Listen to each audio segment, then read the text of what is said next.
talk in this session is by Jacob White.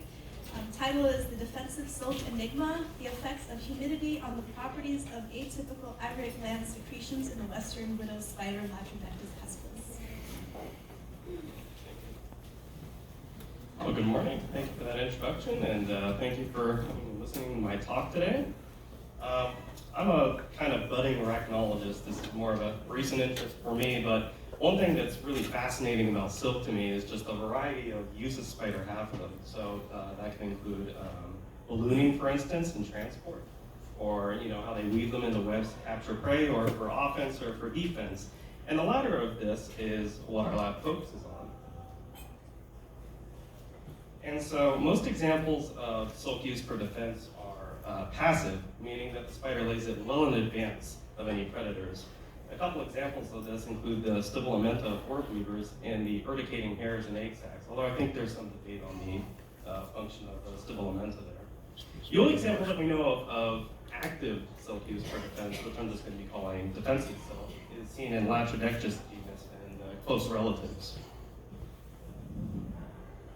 And so here's a little video showing us eliciting the defensive silk from western black widow, in this case, Latrodectus hesperus. And notice how we just kind of pinch the leg there to induce the production of the silk. And you can see that the sticky globules are kind of suspended on the fourth legs, and they're just laid on the imminent threat here, which is just the tweezers. And so we think that based on the literature that this silk is likely produced by something called the atypical aggregate gland. And we think that they're secreted by spigots on the posterior lateral spinnerets. You can see that sort of weird spigot over there, pointed to by the red arrow. We think that's the thing that are secreting these globules. And keep in mind that these are huge. These are massive globules. And so it makes sense that these sort of large spigots are secreting these. And so there's a number of reasons that we're interested in this silk. This is really fascinating stuff. First of all, it has a very distinct morphology compared to the gum-footed lines. The gum-footed lines are produced and weaved into the web of Latrodectus hesperus, and they're used for prey capture. But the defensive silk, compared to that, has much larger droplets, and they're more ellipsoid in shape. And we also think that the number of fibers running through them is greater. As you can see on the left here, that's the gum-footed lines. See how they're kind of roundish. And this is the defensive silk over there. The second property that's really fascinating about this is that they lose volume over time. I'm just going to be referring to this as desiccation. And again, we can compare it to the gum-footed lines, and these don't desiccate over time. And another thing is that as they desiccate, they lose their adhesiveness. They also contract, and their texture changes as well. If you observe this video here, you can see that, so right now it's not desiccated yet, but as it desiccates, there's sort of this wave of texture change. And if you look at the SEM, it kind of looks like little pores are formed on the surface. It's very interesting. And so we've actually presented at this conference before, and what we found is that the defensive silk droplets desiccate faster than water. As you can see on this graph here, the red represents the defensive blue. This is just a volume versus time graph. And as you can see here, the red represents the defensive blue, while the blue represents the water droplet. And as you can notice here, the slope of the defensive silk is steeper than the slope of the water droplets. And that obviously just means that they desiccate at a higher rate. We also found that the composition of the droplet affects their desiccation rate. We found that the more solute in the droplet resulted in a slower rate of desiccation, and we also found that spiders tended to put more solute in larger droplets.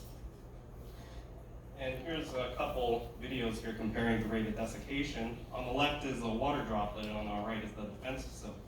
As you can see here, this really just contracts, shrinks in volume very quickly. And so I think it's apparent that it's desiccated faster than water for this.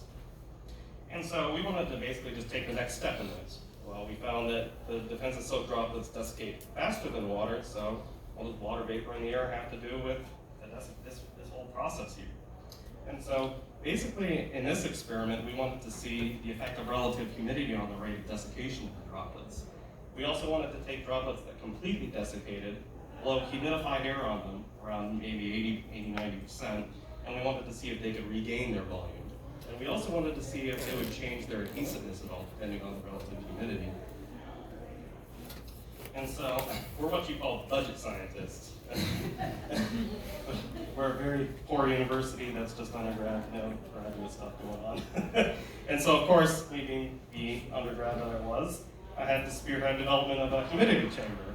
And remember that these things desiccate very quickly, and so, yeah, we needed something that could very rapidly control humidity. We couldn't just use an incubator or something like that. And so, there's a lot going on here, but essentially we just have an air pump here. And what it does is that it pumps air into these Erlenmeyer flasks that are either filled with water, glycerol, or glycerol and water. And the composition of those reservoirs determines the equilibrium relative humidity that we're blowing into this acrylic chamber right here. And we have an absurd amount of sensors in there. There's a humidity sensor there, another humidity sensor, another humidity sensor, and a temperature sensor there. And so we put this under the microscope, and then we're able to perform a time lapse after we get the silk in there. And then we're able to, yeah, we're kind of holding it down there because it's vibrating a lot. And so we go after we perform a time lapse watching the silk desiccate, we go back and then we measure the droplets. But getting the silk actually in the chamber was sort of a project of its own, because remember they desiccate very quickly. And so basically what we did is, you remember in the previous video, I just pinched the leg of the spider. So I had my PI, Dr. Nelson, just pinch the leg of the spider, and then I came in with this silk collection apparatus. Yeah, those Legos. And then I swept in and just scooped up the silk on those these metal fishing wire here. And then I quickly topped off this white head part, and then I mounted it in the chamber. And we had to do that, and then we immediately started a time lapse, because remember, if we don't, we lose valuable data because they desiccate so quickly. And so, with a time lapse, we took an image every 10 seconds for around 8 to 10 minutes, or whenever the droplets looked like they completely desiccated. But we also had to adjust for the loading time. The loading time is basically just the time since those spiders secreted the silk from the time we got it in the chamber. We had to sort of line up the time lapse with that. And we also performed a rehumidification time lapse. So what this is that the droplets in the 90% humidity range, or the high humidity range, they never fully desiccated. The only ones that fully desiccated were in the low to mid humidity range. And so for those, all we did is that we just left them in the chamber here, and then we rehumidified it, basically brought it up to a high humidity. We performed a time lapse, and then what we were trying to see is if the droplets could regain their volume at all. And so, the test for adhesiveness now, we have just a little metal wire that we stuck into the chambers of the droplet. As you can see here, it's sticking to this metal wire, and that indicates it's probably adhesive. And so after we performed the time lapse, I went back, and for each image of that time lapse, I measured the length and the height of each droplet. And then from the et al.'s work, we were able to estimate volume. Basically, we just modeled the droplets as an ellipsoid. And from that data, we were able to generate the following graph. All this is just volume on the y-axis and time on the x-axis. And there's two distinct parts to this graph, as you can see here. There's sort of this changing area here, rather linear, and then this flat section where the droplet stops changing volume. We weren't really, because we're measuring the rate of volume loss, though, we weren't really interested in this part, and so we had to find a cutoff point between these 2 points. And so the way we did that is that we basically measured the rate of volume loss between each image here, and the part that had the greatest change in volume was our cutoff point, so we basically just chopped off that asymptote part. And then we were able to take this here and then model it as a linear function. And from that, we were able to generate the following data. What this is just the rate of volume loss versus relative humidity. And in this, we're controlling for initial droplet size. And as you can see here, droplets in the high humidity range tended to lose volumes at a slower rate than the ones in the low humidity range. Another thing to talk about here, yeah, we have a lot of spread of data going past those confidence intervals there. And so what that tells us is that there's probably something else at work here besides humidity, and we're thinking that might be the composition of the droplet. Because if you remember I said before that droplets with more solute tended to lose volume slower, and so that might explain this spread of data. And we also found that if we control for relative humidity, larger droplets tended to lose volume faster than smaller droplets. And again, this makes sense though, because larger droplets logically have more surface area though. And so what this is just a percent volume change versus humidity. This is their rehumidification, where we took the droplets that completely desiccated in the low to moderate range, and then we exposed them to humidified air again to see if they would regain any volume. And what we found is that, on average, the droplets that desiccated in the low humidity range regained more volume than the ones that desiccated in the moderate humidity range.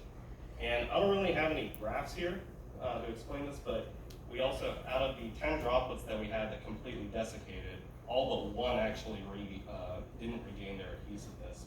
Pretty much all of them regained their adhesiveness if we brought them back to a higher humidity. And so, this study really offers a lot more questions than answers. That's why we call it the enigma of the defensive silk. So we have two main enigmas here. The first one is the defensive silk itself. As we stated before, it desiccates faster than water, but on the other hand, its properties depend on the water vapor in the air. And so the second enigma is we can compare this with the gum-footed lines, and these don't desiccate, and they're very resilient to the humidity. And so we're still kind of unsure about the process that's differentiating these two types of silk. And that gives us a lot more future directions to take our research. This concludes my presentation, though. Feel free to shoot me any questions. Thank you for listening.